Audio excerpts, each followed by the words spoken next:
Hey, what's up everybody, and welcome back to the channel. In today's video, we're going to be discussing the brand new 2024 Kawasaki Eliminator. The goal of this video is to basically be your specification sheet so that you don't have to go look it up on your own.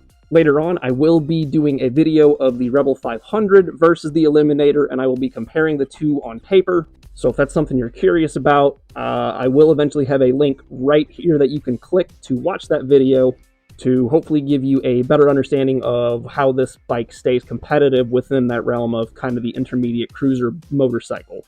If you enjoy this content, please hit that subscribe button, and at the end of it, if you really felt like you learned something or this video was useful in any way, please drop a like on it. It really helps people with a similar mindset to you and me find my videos so that they can get the assistance they need to make well-informed decisions. Alright, let's talk about it.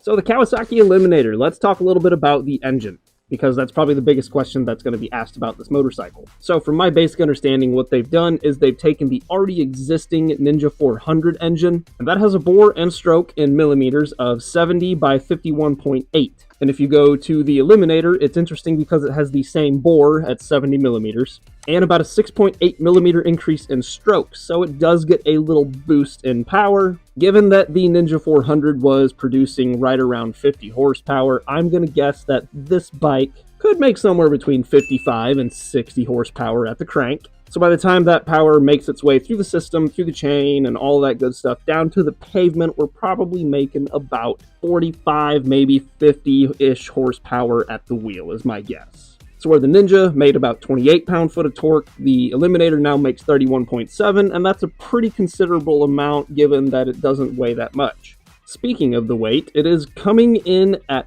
388.1 pounds with ABS, and you save about 3 pounds if you get the non-ABS model, so not a huge difference. And it is a cruiser chassis, so it is stretched out a little bit, so the engine, even though it goes up in terms of displacement, the weight of the overall machine compared to what the engine used to be in has also gone up as well, but our power-to-weight ratio is still a hair higher. So overall, a net positive for this engine with the stroke increase. Seat height was a little on the taller side in my opinion for an entry-level cruiser, nearly 29 inches. That's pretty high for a cruiser compared to some of the other models, but it's not bad. And they do have accessory seats so that you can lower it if you have a shorter inseam or you're vertically challenged. I do like that they used a trellis frame for this motorcycle. I always like seeing trellis frames, kind of exposes some of what's underneath of all of the skin on all the machines we're getting today. And it gives it a unique profile, kind of makes it stick out, and yeah, that's pretty cool. In terms of the brakes, nothing super fancy, just a 310mm disc with a twin piston caliper, most likely a Nissan setup. And the rear, same way, Nissan brake, 220mm disc with a single piston caliper, nothing special or crazy.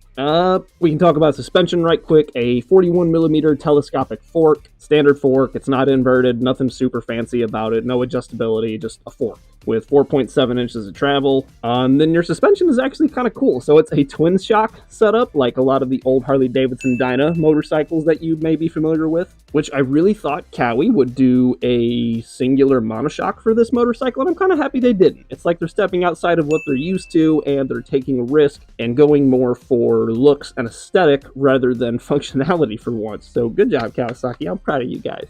I'm not super crazy about the gauge cluster that they chose for this motorcycle. It's just a very bland LCD gauge. It does give you the info that you need. So while I don't necessarily love the dash they chose, it's not a bad choice and it gets the job done. Which more than likely is what the Kawasaki customer buying this motorcycle wants, is a reliable, approachable, not super techy machine. Because for a lot, this is kind of that mid-tier, okay, I know I want to get a motorcycle, but I want something with a little bit more punch than a true beginner bike. I kind of want that amateur, intermediate motorcycle that's going to give me a little bit more utility than just a few months.